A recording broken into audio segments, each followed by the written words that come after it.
Recent attacks on Russian airbases in Crimea and Belarus hit valuable military targets, destroying at least 8 aircraft, including Su-30s and Su-24s, and damaging others.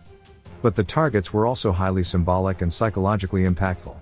The videos that surfaced from the explosions at Crimea's Saki airbase showed Russian elites basking on the beaches of the Black Sea, beaches that are very close to the base. Their shock was visible as clouds of smoke and fire rose up behind them. The Ukrainian Defense Ministry mocked Russians fleeing the beaches and warned them to stay away from Crimea, which they said is Ukrainian territory, in a video posted on Twitter. The Ukrainians claim 9 aircraft were destroyed in the attack. That would make it the largest single loss of Russian aircraft in one day since World War II. While Kyiv hasn't officially confirmed or denied that Ukraine was responsible, one government official who spoke to the Washington Post on condition of anonymity said Ukraine's special forces were behind the attack. This attack shows Ukraine taking the war to Russia in areas the Russians believed were safe, far behind the fighting. The Saki airbase and the one in Belarus have been used to conduct air operations against Ukraine. The losses should significantly impact Moscow's ability to support ongoing operations, including protecting its troops against a Ukrainian counteroffensive to retake Kherson, in southern Ukraine. When the war began in late February, the Biden administration made the decision to limit the weapons that were sent to Ukraine, making sure none of them were weapons that could hit targets in Russian territory. The prevailing thought was to not expand the war and somehow anger Russian President Vladimir Putin. This thinking was a mistake that is now being rectified. What it did was hamstring the Ukrainian military, keeping it from prosecuting the war to its maximum potential. The Russian military could fly from bases just across the border, attack with impunity, and return. Russia falsely claimed that no aircraft were destroyed in the blasts at the Crimean airbase, which it blamed on accidents. Apparently, saying its troops are incompetent is more palatable to Moscow than admitting that the Ukrainians are capable of hitting back. But the timing of the attack leads many analysts to believe that it was an attack by Ukrainian special forces that were able to infiltrate the base at night, place explosives at several points at the base, and then leave before they were discovered. The explosives were then command detonated to coincide with the presence of large numbers of Russian beachgoers. This would cause panic and clog the roads, dealing Russians a psychological blow. While it may not be related at all, Ukrainian President Volodymyr Zelensky fired the commander of Ukraine's Special Operations Forces last month as part of a shakeup of senior military and intelligence officials, some of whom were considered treasonous.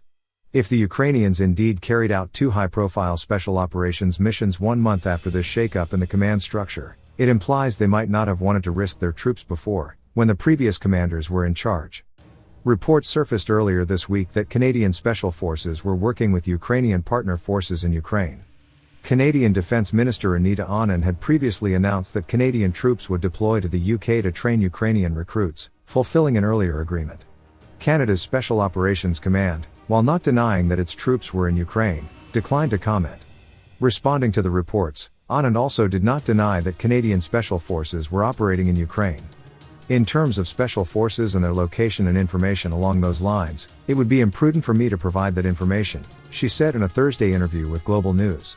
These are very sensitive matters, and I take my role as Canada's Minister of National Defence very seriously, including the protection and the safety and security of our troops across the board. And so I will leave it at that. Ukrainian Special Forces received extensive training by both US and UK counterparts after Russia's 2014 annexation of Crimea, and again prior to the Russian invasion in February.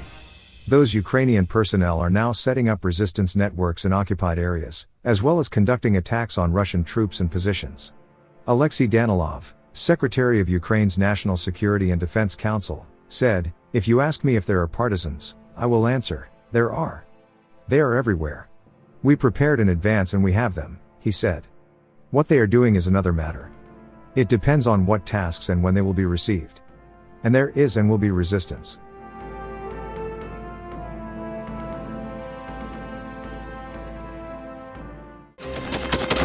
Thanks for watching, and don't forget to subscribe.